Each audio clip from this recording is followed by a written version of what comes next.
Coucou les gens. Alors, à la base, j'ai longuement hésité à faire cette vidéo. Et puis, je me suis dit que comme j'avais déjà fait une première vidéo sur le cas français de Kimetsu no Yaiba, ce serait dommage de ne pas revenir dessus maintenant que les choses commencent enfin à s'arranger. Et bon, c'est aussi l'occasion d'utiliser un des points dans la news pour décortiquer le titre de l'œuvre et essayer de comprendre pourquoi Les Rôdeurs de la Nuit est un mauvais titre français. Ou plutôt pourquoi on aurait pu en avoir un meilleur. Donc, d'avance, je m'excuse si vous ne vous attendiez pas à ce genre de vidéo, mais essayant de faire de mon compte YouTube une chaîne qui tourne beaucoup autour de tout ce qui est lié à l'édition et la localisation en France, ça me tenait à cœur de revenir sur cette histoire. Pour ceux qui n'avaient pas vu ma première vidéo, petit rappel.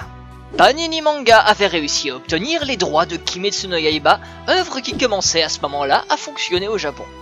Mais le manga n'ayant pas le succès escompté en France, Panini a décidé de stopper la publication et de faire ce qu'ils savent faire de mieux, c'est-à-dire absolument rien.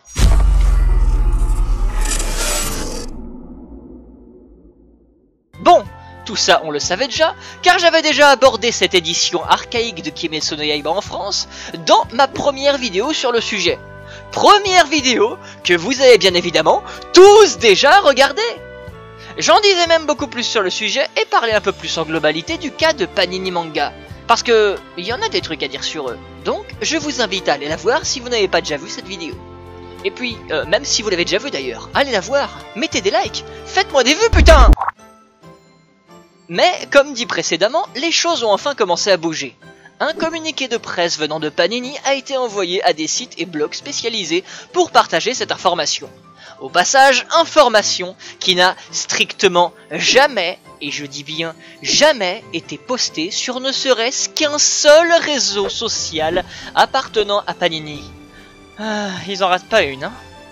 Le manga va donc abandonner son titre Les Rôdeurs de la Nuit pour récupérer le titre anglais qui était déjà utilisé par Wakanim, à savoir Demon Slayer Kimetsu no Yaiba. Et au passage, qu'on se le dise, même si Les Rôdeurs de la Nuit était un titre plutôt stylé, il était en total désaccord avec le titre japonais. Je m'explique. Si on s'en suit à la page Wikipédia, traduit littéralement, Kimetsu no Yaiba signifie la lame du tueur de démons. Évidemment, ce titre fait directement référence aux lames des pourfendeurs de démons. Mais ce n'est pas tout. Si on se base sur la traduction qui nous est proposée par Google Trad, le titre fait en plus de faire une allusion aux lames des tueurs de démons, une allusion au terme « mon vœu ». Cette partie du message dans le titre faisant probablement référence à la volonté de Tanjiro de sauver sa sœur.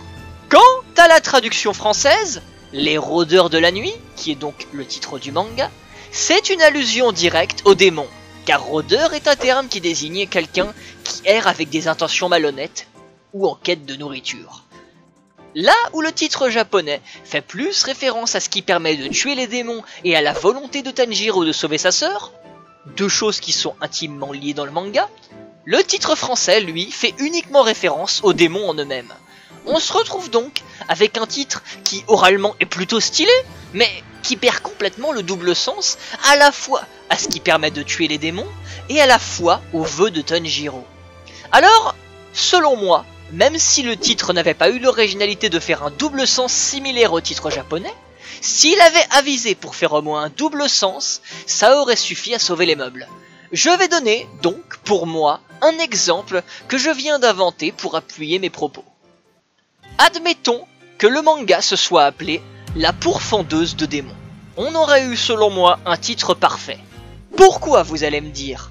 Déjà, on aurait gardé une traduction plus proche du titre japonais, le titre japonais faisant référence aux lames des tueurs de démons. Et le choix pourfendeuse de démons aurait, tout comme le titre japonais, pu faire directement une allusion aux lames qu'utilisent les pourfendeurs de démons. Et, en plus de ça, il aurait aussi fait une référence à Nezuko, la sœur du héros qui se retrouve contrainte de combattre les démons, mais sous forme démoniaque. Le terme pourfendre pouvant aussi être utilisé pour parler de quelqu'un qui lutte. Bref, on aurait gardé un double sens et eu un titre plus proche de l'original. Et surtout, un titre français classe avec, s'il vous plaît, du féminin. Et c'est tellement peu mis en avant dans les titres en général que ça aurait été cool d'avoir un titre qui ose se mettre au féminin plus qu'au masculin. Voilà, c'est en tout cas ce que j'aurais fait si j'avais dû traduire le titre du manga. N'hésitez pas à me dire ce que vous en pensez. Et vous pouvez aussi me contacter sur mon mail privé si vous avez besoin d'un traducteur pour vos titres de manga. Ah non, je déconne, putain. Bref, en plus du changement de titre, le tome 1 et 2 seront réédités le 18 septembre, tandis que le tome 3 sera réédité avec l'arrivée du tome 4 le 9 octobre. Et à partir de janvier 2020, nous aurons un tome tous les 2 mois. Alors déjà, c'est très cool, car les premiers tomes commençaient à coter un petit peu sur le net, et car les personnes les ayant achetés de leur ancienne édition pourront récupérer une nouvelle couverture pour ne pas que ça fasse trop tâche dans leur bibliothèque. Et quant au sujet qui intéresse le plus de monde par rapport à cette réédition, à savoir la traduction, aucune information sur si Panini va décider de régler les erreurs commises ou les choix qui seront maintenant en désaccord avec la traduction de l'animé. Comme par exemple les démons qu'ils ont traduits par ogre.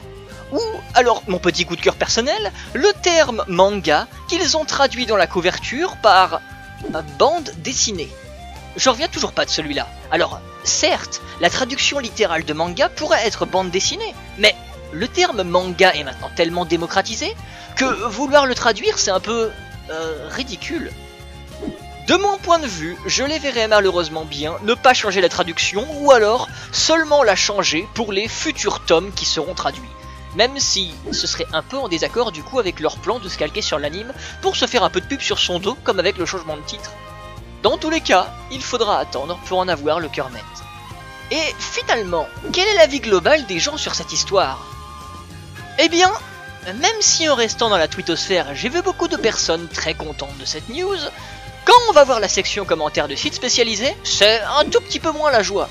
J'ai vu quelques personnes qui sont toujours dans un état d'esprit de boycottage de la série à cause justement de la mauvaise renommée de Panini Manga.